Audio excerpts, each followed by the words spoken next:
स्वागत है दोस्तों आपका अपने चैनल स्कूलिंग एजुकेशन में। पिछली कक्षा में हमने पृथ्वी के स्थल रूपों में हमने पर्वत के बारे में देखा। पर्वत के निर्माण कैसे होता है, पर्वत के प्रकार देखे हमने, फिर पर्वत की उपयोगिता के बारे में जाना।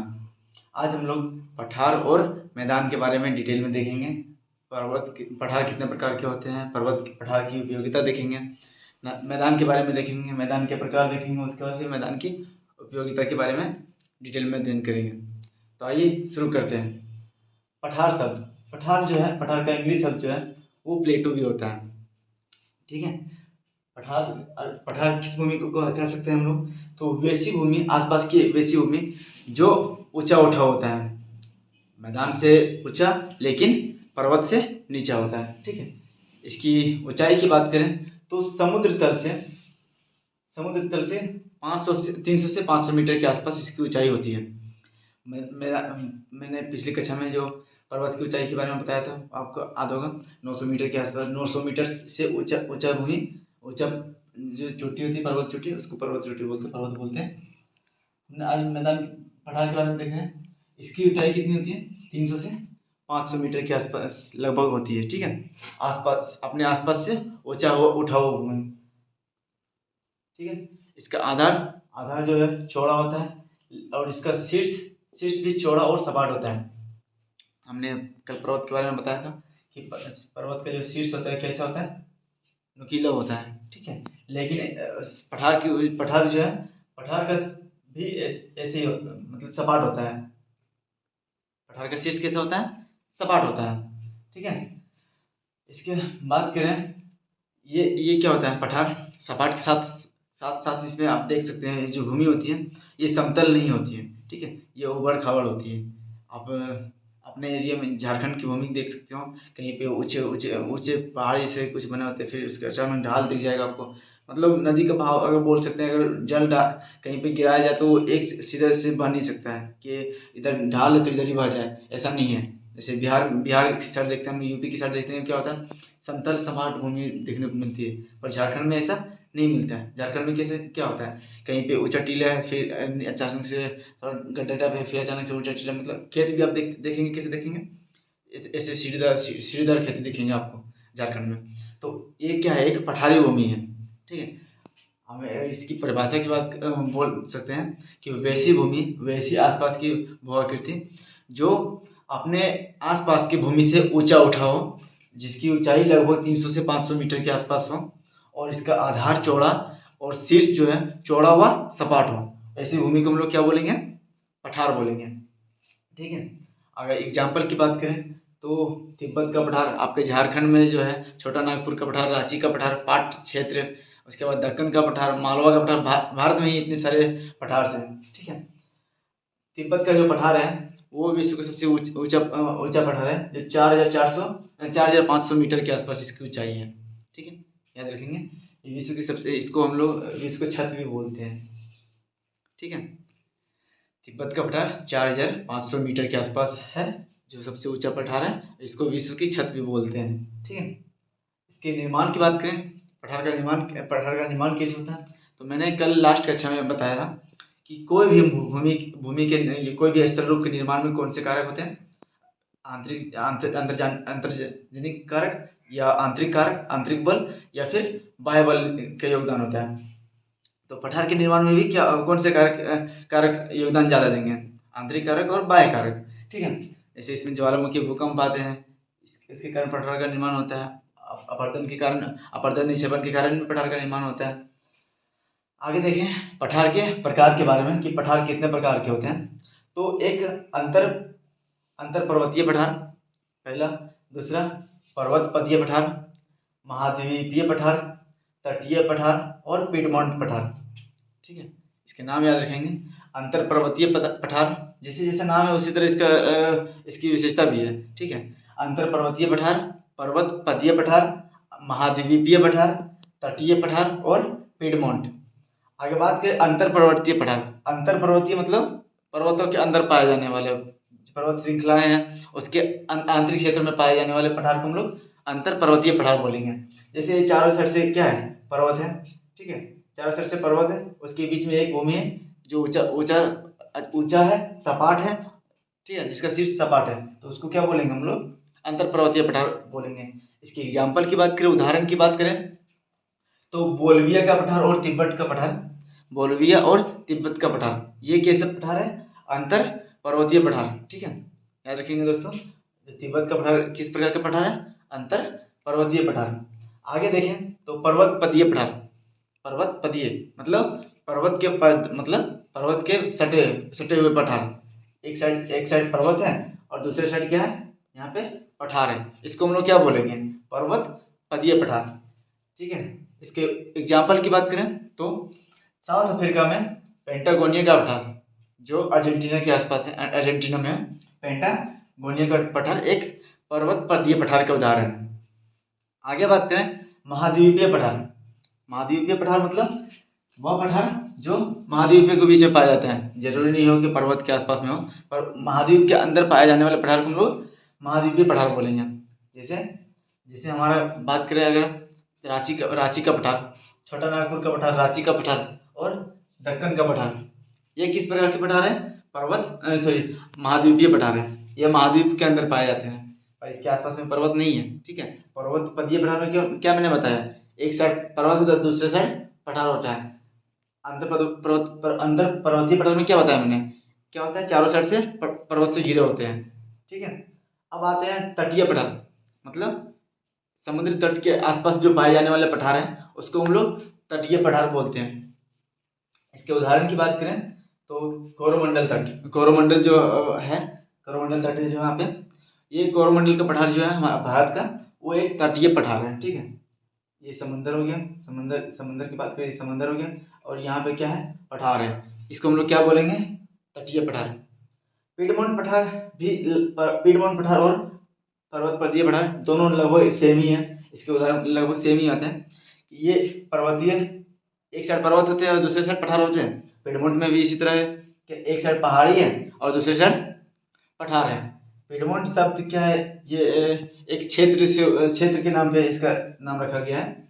ठीक है, जो आल्प्स पर्वत है उसके आसपास के क्षेत्र को पीडमोंट बोलते हैं, पीडमोंट, तो उसके नाम पे इसका नाम पीडमोंट पठार रखा गया है। ठीक है, पीडमोंट पठार, एक साइड क्या होता है, पठार होता है, दूसरे साइड पर्वत होता है, पहाड़ी होता है। ठीक है, इसकी एग्जाम्पल की बात करें तो भारत का जो मालवा का पठार है, जो मालवा का पठार है वो किस प्रकार का पठार है, एक पीडमोंट पठार है।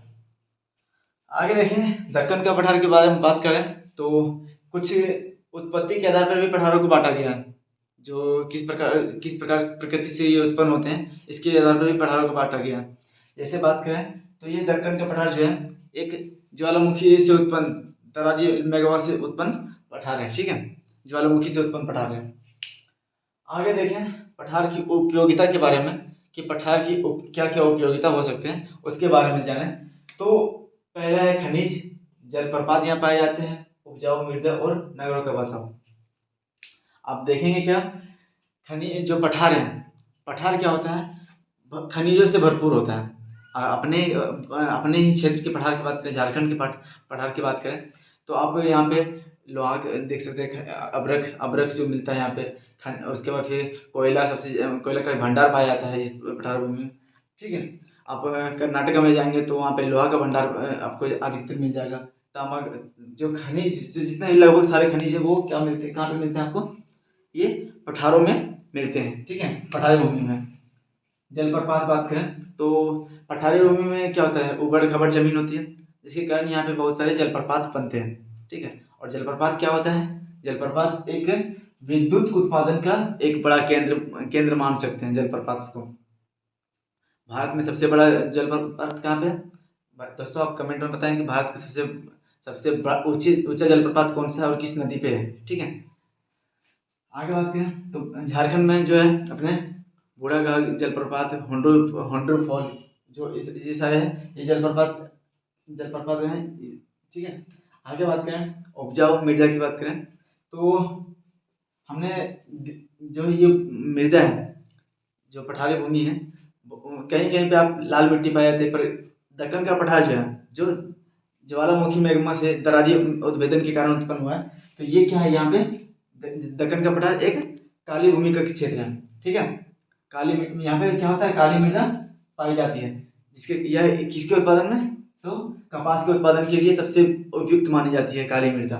ठीक है, आगे देखें तो पठार, जो पठार है वो नगरों के बसाव के लिए भी जाना जाता है। बहुत सारे पठारी देश हैं, बहुत सारे देश हैं जहाँ पे सघन जनसंख्या यहाँ पे पाई जाती है। आगे बात करें दोस्तों तो मैदान के बारे में, जिसको फील्ड भी बोलते हैं। ठीक है, मैदान क्या होता है? तो मैदान, पर्वत के बारे में मैंने क्या बताया था कि वह उच्च भूमि जो लगभग 900 मीटर या उससे अधिक ऊंची होती है, जिसकी शीर्ष क्या होता है, शीर्ष नुकीला होता है और आधार जो है चौड़ा होता है। पठार के बारे में मैंने क्या बताया, जिसका शीर्ष और आधार सपाट होता है और एक साइड क्या होता है, खड़ा कगार होता है, मतलब ढाल भी तीव्र होता है। इसी तरह मैदान वह भू आकृति होती है जो पठार से भी नीचे होता है। ठीक है, इसकी जो ये क्या होता है, समतल भू आकृति है। ठीक है, क्या है, समतल भू आकृति। इसकी ऊंचाई की बात करें तो समुद्र तल से लगभग 200 मीटर के आसपास होती है। अधिकतम इसकी 200 मीटर से आसपास लगभग इसकी ऊंचाई होती है। यह ऊपर उठे होते, समुद्र तल से 200 मीटर के आसपास ऊंचे ऊपर उठे हुए समतल भूभाग को हम लोग क्या बोलते हैं, मैदान बोलते हैं। और इसकी परिभाषा की बात करें तो वह भू आकृति या वह स्थलीय भाग जो समुद्र तल से लगभग 200 मीटर समतल भूभाग ऊपर उठे हुए भूभाग को हम लोग क्या बोलते हैं, मैदान बोलते हैं। इसका ढाल जो है, ढाल की बात करें तो ढाल इसका न्यूनतम होता है। पर्वत का ढाल के बाद हमने क्या बताया था, पर्वत क्या होता है, ढाल इससे तीव्र होता है। ढाल क्या होता है, तीव्र होता है। पठार की बात इसी तरह मैंने बताया कि लगभग एक साइड का खड़ा कगार होता है, मतलब ढाल एकदम तीव्र होता है। पर लेकिन मैदान का क्या है, समुद्र तल से ऊंचे उठे होते हैं, पर क्या लगभग ये होता है, समतल भूभाग होते हैं। ठीक है, ज़्यादा उबड़ खाबड़ नहीं होते हैं। इसका ढाल होता है न्यूनतम होता है। ढाल क्या होता है, न्यूनतम होता है।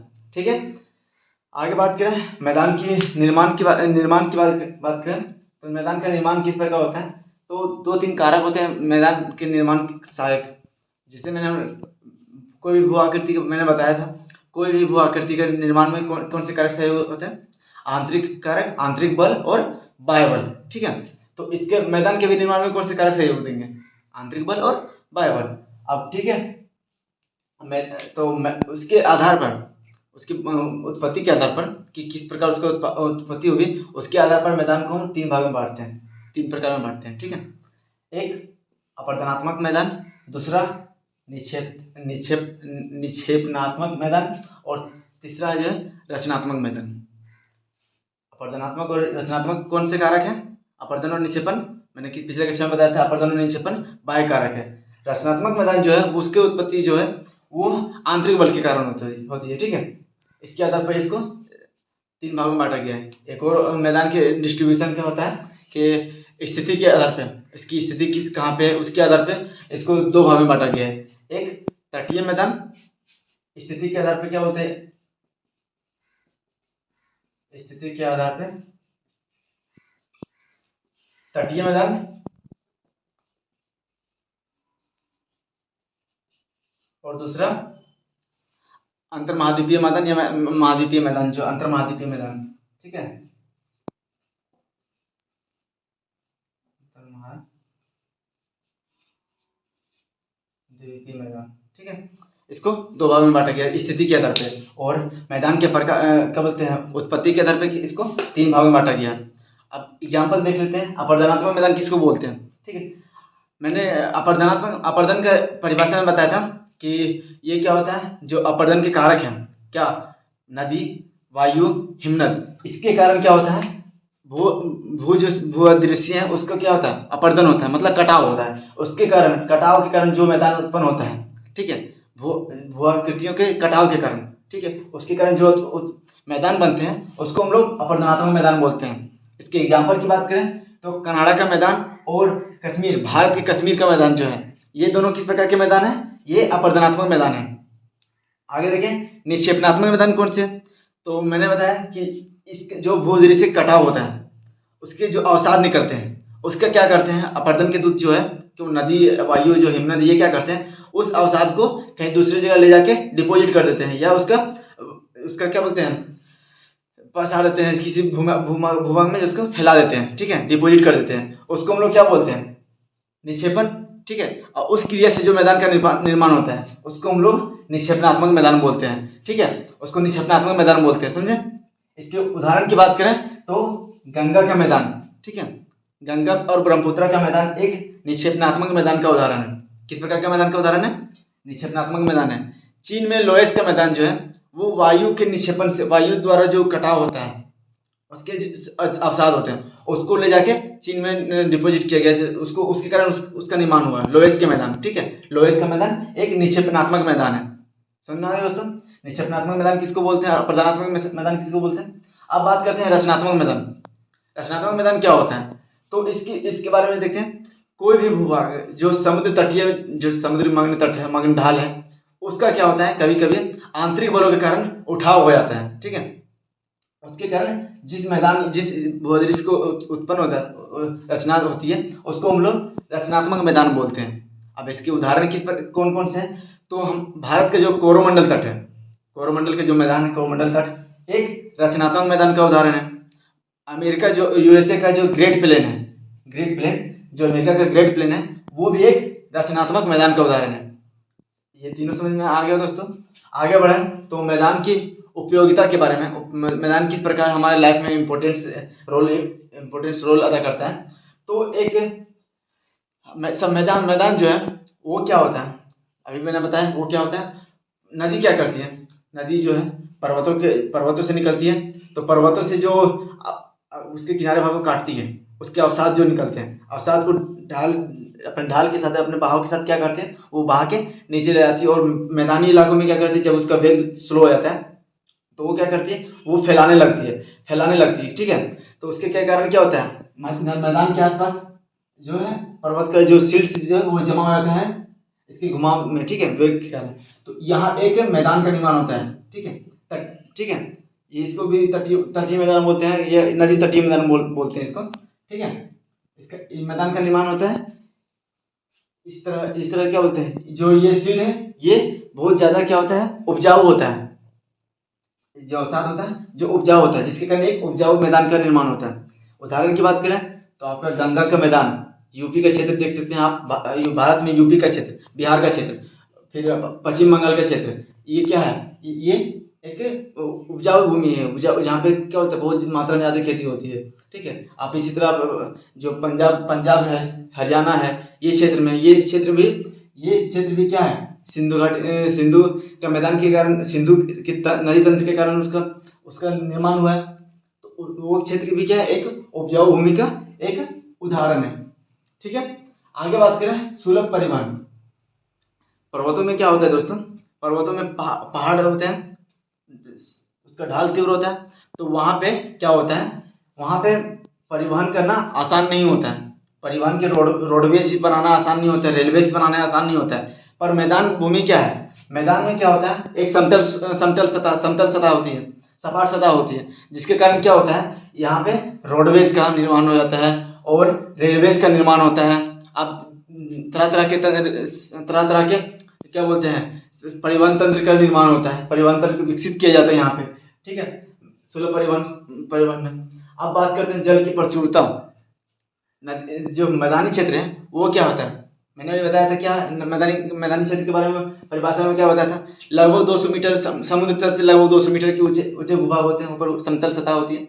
यह एक निम्न भूभाग है, क्या है, निम्न भूभाग, समुद्र तल से ये ज़्यादा ऊंचा नहीं होते, जिसके कारण क्या है, यहाँ पे इस क्षेत्र में क्या होता है, इसमें नदी का जाल बिछा होता है मैदानी क्षेत्र में, इसके कारण ये जल की प्रचुरता यहाँ पे अधिक होती है, ठीक है। मैदानी क्षेत्र में क्या होता है, जल की प्रचुरता होती है, जिसके कारण आपकी ये कृषि में उसके बाद लोगों के पानी पीने में ज़्यादा योगदान देता है। आगे देखें सघन जनसंख्या।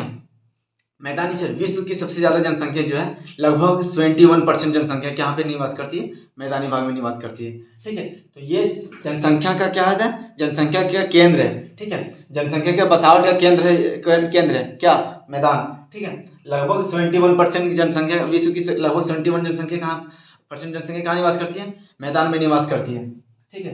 अब इसके निवास के प्रभावित करते हैं कौन, जल की प्रचुरता, ठीक है। अब जल रहेगा तभी तो वहाँ पे निवास करेंगे, समतल मैदान तो पर मरुस्थल भी है, पर लोग वहाँ पे निवास करते हैं नहीं। क्यों? क्योंकि वहाँ पे जल की प्रचुरता नहीं है, जल है ही नहीं, तो फिर वहाँ पे निवास कैसे करेंगे? यही बिहार आपका यूपी का क्षेत्र हो गया, बिहार के क्षेत्र हो गया, पश्चिम बंगाल का क्षेत्र हो गया, ये क्षेत्र क्यों ज़्यादा डेवलप है, ये क्षेत्र में क्यों ज़्यादा जनसंख्या का निवास है? कारण मैदानी उपजाऊ भूमि किसके कारण? उपजाऊ भूमि किसके कारण? जल के कारण, जल की प्रचुरता के कारण। तो लोग जल की प्रचुरता के कारण उपजाऊ भूमि आई, ठीक है, उपजाऊ भूमि आई तो लोग वहाँ पे ज़्यादा आकर्षित हुए और वहाँ पे जनसंख्या का अधिक सघन जनसंख्या वहाँ पे बसी। दोस्तों, अगर जानकारी अच्छी लगी हो तो वीडियो को लाइक करें, कमेंट करें, कमेंट में बताएं वीडियो कैसा लगा, और अन्य स्टूडेंट्स के साथ ज़्यादा से ज़्यादा शेयर करें जिससे वो हमारे साथ जुड़ सकें। धन्यवाद।